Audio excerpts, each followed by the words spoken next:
As cidades inteligentes, as smart cities, são hoje um investimento no mundo. Qual é o estágio do Brasil?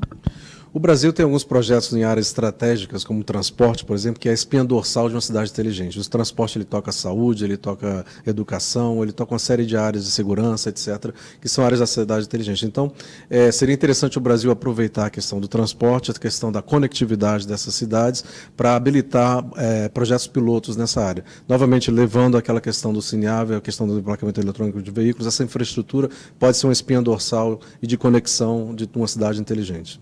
Mas nesse modelo precisa-se de banda larga. O Brasil está aumentando, a cobertura está aumentando, mas ainda não é a cobertura que se espera para esse país. Exato, mas existem oportunidades. A questão da conectividade a gente tem que pensar de forma criativa e o governo tem um papel fundamental, como é que ele usa o que já existe e o que está acontecendo. Então, o que existe? Existe, como eu citei, essa questão da infraestrutura de transporte, existe também a questão do desligamento da TV analógica e a transformação em TV digital, que cria um canal de dados de banda larga.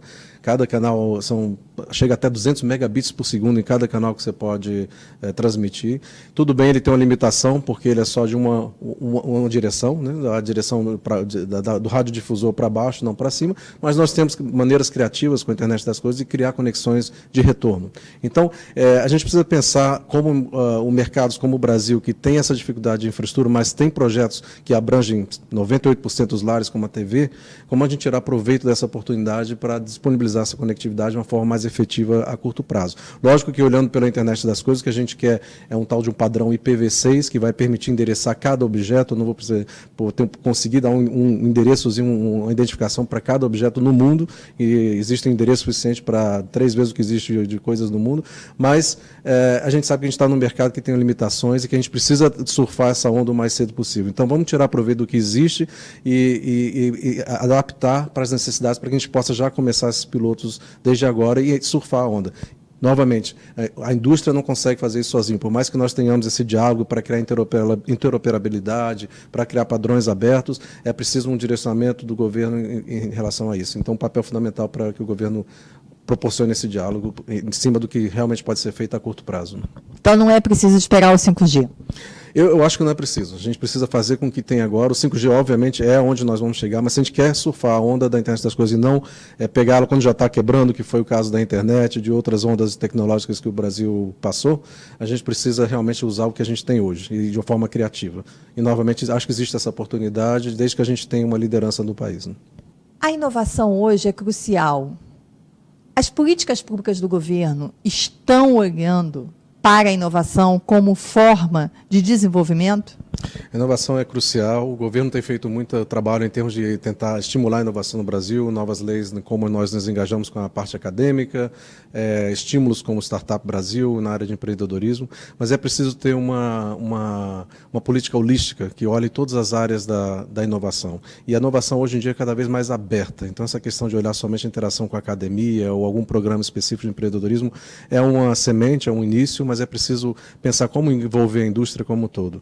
Na área de inovação, a nova onda de inovação que nós estamos vivendo é a questão da internet das coisas. Antes de falar da internet das coisas, eu queria falar um pouquinho mais dessa política de inovação. Você diz que é preciso que um ecossistema todo funcione, mas nem sempre esse ecossistema consegue dialogar da melhor maneira possível. Qual é o papel da indústria fornecedora nesse momento para que a inovação decole no Brasil?